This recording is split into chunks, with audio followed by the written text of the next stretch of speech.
God is great. Say Allahu Akbar, Allahu Akbar.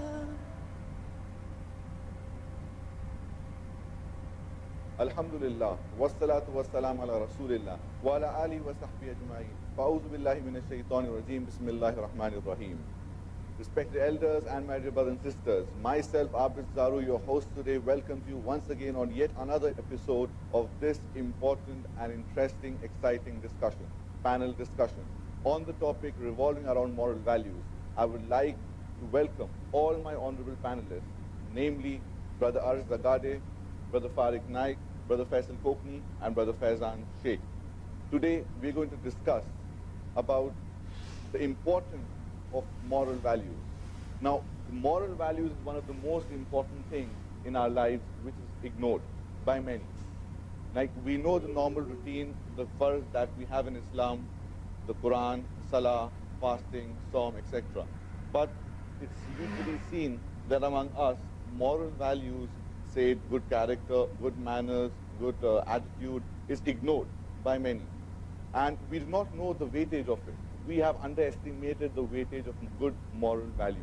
The Prophet ﷺ said that on the day of judgment, the thing that will be most heavy on the scale will be good etiquette and good moral values. Brother Farid, taking this question and getting your input on this, what do you really think about moral values?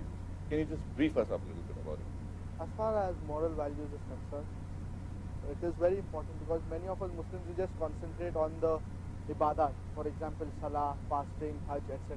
And we forget the Islamic etiquettes. As it is mentioned in the glorious Quran, Surah Qalam, chapter number 68, wherein Allah subhanahu wa ta'ala says, لَقَدْ كَانَ لَكُمْ فِي رَسُولِ اللَّهِ أُسْوَةٌ حَسَنَةٌ. Verily, in the Messenger of Allah, you have a beautiful pattern of behavior. And the Sahabas, they used to say that Prophet sallallahu alaihi wasallam, he was like a walking Quran. Many of the people at the time of the Prophet sallallahu alaihi wasallam, just by looking at his character, they accepted Islam. He was known as Al-Amin, that is the trustworthy. He used to not lie. Even though the non-Muslims, the kuffar, they hated him. They did not like his message. They even planned to kill him. But yet, they accepted that he was Al-Amin, the truthful, and he would never betray anyone. So we Muslims, we need to realize these characteristics from the Prophet sallallahu alaihi wasallam. We should not involve in backbiting, in slandering, in cheating, which inshallah, Brother Abid, he will elaborate more on that, and inshallah we'll be discussing more about these small issues which are very heavy in the sight of Allah subhanahu wa ta'ala. Inshallah. So we see that Islam is a way of life, a complete balanced way of life. So we need to take into consideration all the things that come into good moral values, be it being good with parents, being good with siblings, being good with friends, being good with people outside, not only within our closed society and closed social group, but even outside with people. And we know that Salah, Quran, etc., they are done mostly in our own Muslim community, like within ourselves. But you know what attracts people from outside, from Muslims, okay, what attracts them is if they see a Muslim with good character, with good moral values, with good ethics, they really get attracted to Islam.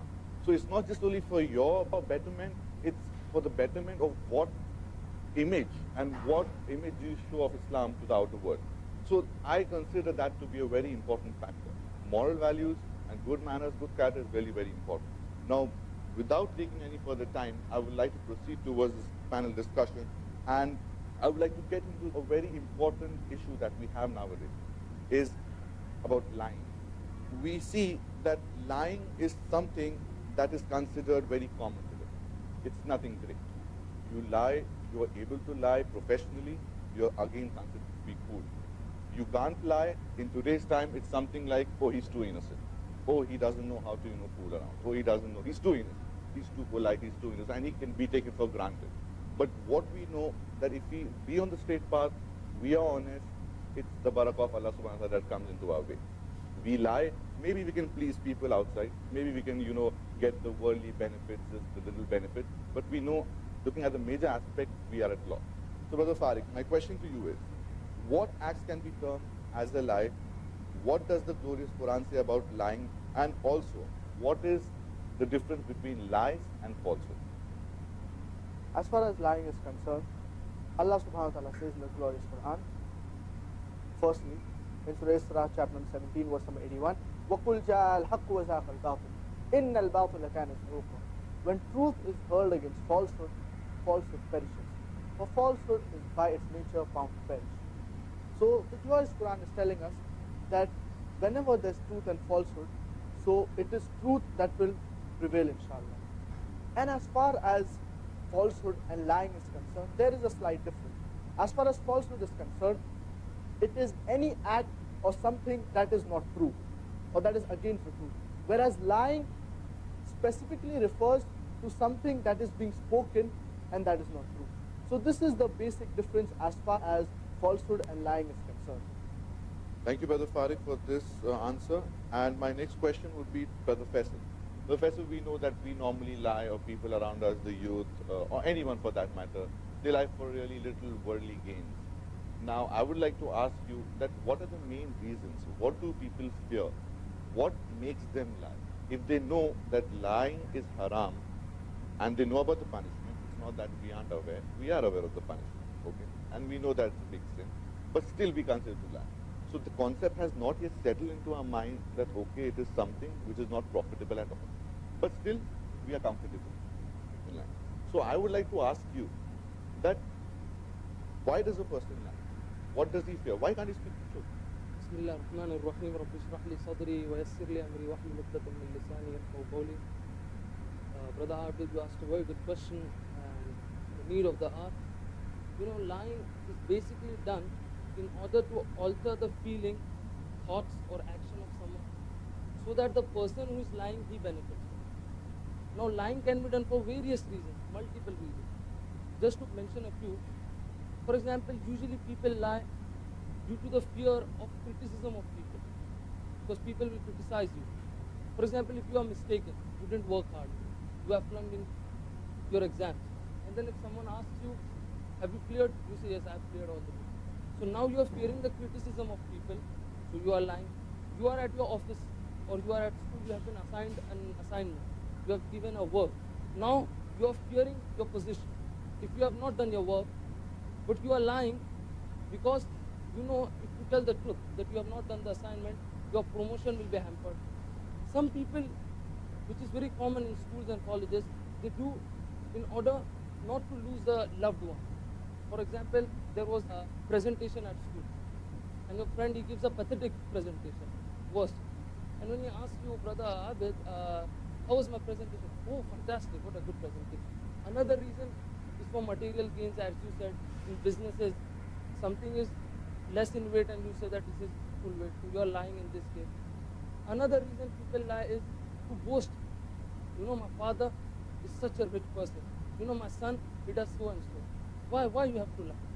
Some people, they just want to lie for fun. They want to be the clown of the group and they want to attract attention. So these are the various reasons why people lie, and we should avoid such things. So exactly, even we've gone through all these things in our university life, in our college life, in school life. But even we need to understand, and a message for the youth, that this is not going to help them in any way.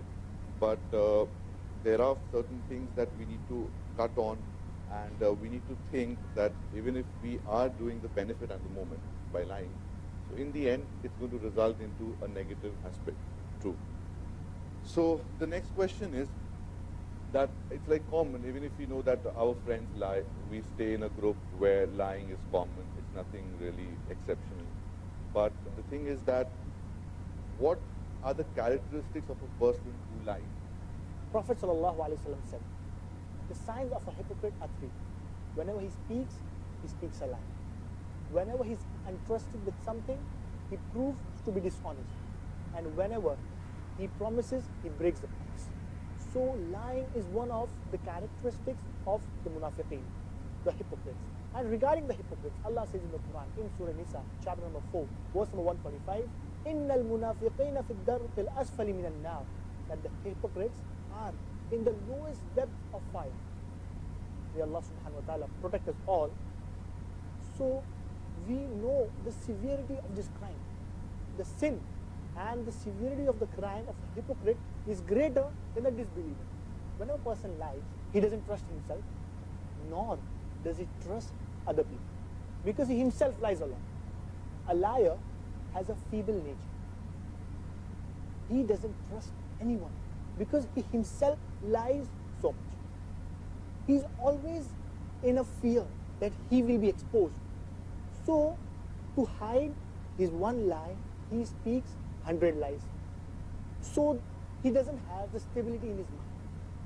And we find that a liar, he's never trusted by anyone. For example, in your whole life, you have been known as a good person, as a trustworthy person. But one incident, when people find out that you are a liar, you have lied, and you are exposed, your character, your morale comes down a great degree. And people will never trust you again. Jazakallah, brother. Now, we would like to take a short break. Stay tuned. Assalamu alaikum wa rahmatullahi wa barakatuh. Allahu Akbar.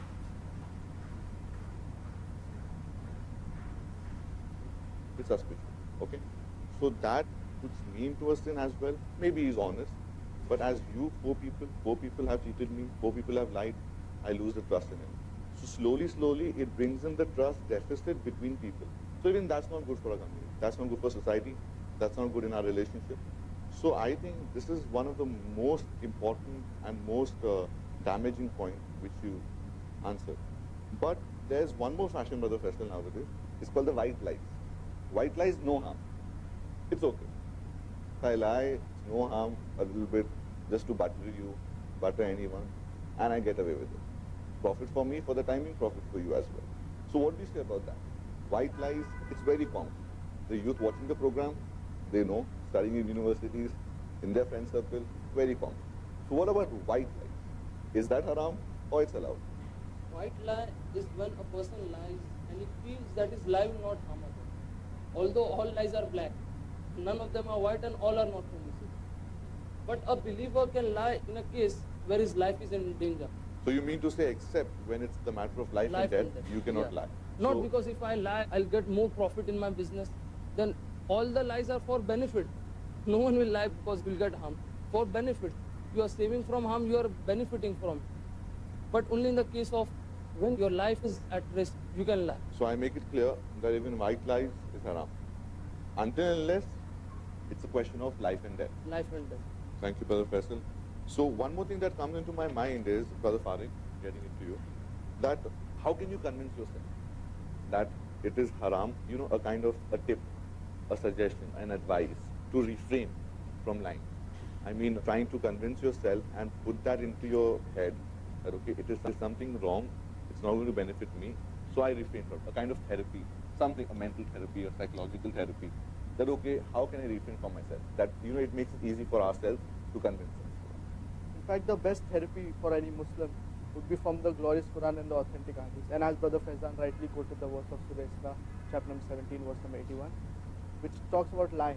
In fact, the Prophet ﷺ said in the hadith that a robber can be a Muslim. A person who does evil acts, he can be a Muslim. But a liar, he cannot be a Muslim. Because when a person, he lies, when he's committing that act, he is not a believer.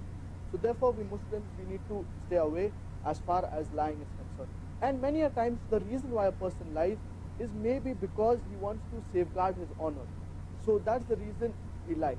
So he should know that falsehood is by its nature bound to perish. So eventually falsehood is not going to prevail. It is going to lose. So therefore, he should be more concerned about truth prevailing. And in fact, if a person, he lies for these worldly gains, so I would say he's not a good businessman. Because if he's lying for this world, he is losing a lot as compared to the hereafter. Because this world, as Allah subhanahu wa ta'ala says in Surah Al-Imran, chapter 3, verse 185, وَمَا الْحَيَاةُ الدُّنْيَا إِلَّا مَتَاعُ الْغُرُورِ. For verily the life of this world is nothing but chattels of deception. So if a person lies in this world, Allah subhanahu wa ta'ala will punish him. It is upon Allah subhanahu wa ta'ala if he wants to forgive, that's a different case. But in normal circumstances, he'll get the punishment in the next life. So if a person, if he's wise, if he's a good Muslim, he should know that this life is just for a very small time. As the Prophet ﷺ said, a person should live in this life as though he's a traveler. So a person thinking about this and weighing the pros and cons, he should realize that even if he's getting little bit benefit for lying, even if he's saving his honor, even if he's saving his dignity, even if he wants to make people laugh, he should realize that in the next life, he will be accountable for all that he does. So in this way, a person, he can try to refrain himself from laughter. So is it limited to you trying, or it does contribute, being with people who have the same kind of mindset with you, your company? Even that matters. I mean, if you're in a company where everyone knows that, okay, honesty is the best policy, so it tries to push you that, okay, I'm in a circle where honesty works, so it tries to push you to be the same. So I think that being in a good company as well, who are on the same principles, it's also very important to refrain from lying. It helps. Yes, of course, it's very important as far as a company is also concerned. Because if you analyze, at the time of the Prophet ﷺ, as I mentioned earlier, that he was known for truthfulness. And earlier the Muslims, like if you look at the lifestyle of the Sahabas, they were known for their truthfulness, for not cheating, for being honest. We Muslims, we are the one who spoiled our image, and we are going against the teaching of the glorious Quran because of our actions. But in fact, the non-Muslims, when they look at the Muslim, they should say that he's a Muslim, he's a person who has a beard, he's wearing his identity, so he's the one who will not cheat me. Because he's a Muslim, he is the one who I can trust, who I can give my wealth to, who I can entrust anything. So we Muslims, as far as this is concerned, we need to be very careful, and as far as lying is concerned, we need to try to abstain from it so that we gain the pleasure of Allah subhanahu wa ta'ala. As far as Brother Abid was just asking about company, how is it related to the various moral etiquettes and as far as lying is concerned? So that reminds me of a hadith of the Prophet sallallahu alaihi wasallam. The Prophet sallallahu alaihi wasallam, he gave the example of the blacksmith and the perfume seller. So if a person he is with the blacksmith, so he will of course get affected by the dirt and the ashes. Whereas if the person he is with the perfume seller, so he will have the good fragrance on himself. So similarly is a person, if he is in bad company, if he's with a friend who is lying, who has the habit of lying, so he will pick up those bad habits from him. Whereas if he is in good company, so he will pick up the good habit from him. It may be in a situation wherein you are with bad company, but your purpose is different. Your purpose is in order to improve those people. So in this case, it is permitted, in fact it is good, but you should take utmost care that you are not getting affected by the bad company. In fact, it should be the vice versa. It should be you who should be affecting your friends and guiding them and getting them back to the straight path. So therefore, as far as Brother Abid was saying, company plays a very important role as far as any actions is concerned, whether it be good or bad, whether it be lying, cheating, etc. So exactly, for the youth right now, there are people studying in universities, colleges, etc. So I need to tell them that it's a message that you don't need to be ashamed. When you're into a group, you don't need to be ashamed or think that you're kind of inferior. So you need to enter into that group. If you come up into the group with a niyyah, trying to make them know the reality and try to even help them to stop lying, etc. And so I think so they play a very important role. So we need to play a very important role to bring changes into the Muslim community, and it shouldn't be looked down upon doing any kind of islah with your colleagues, with your friends in universities, in your office.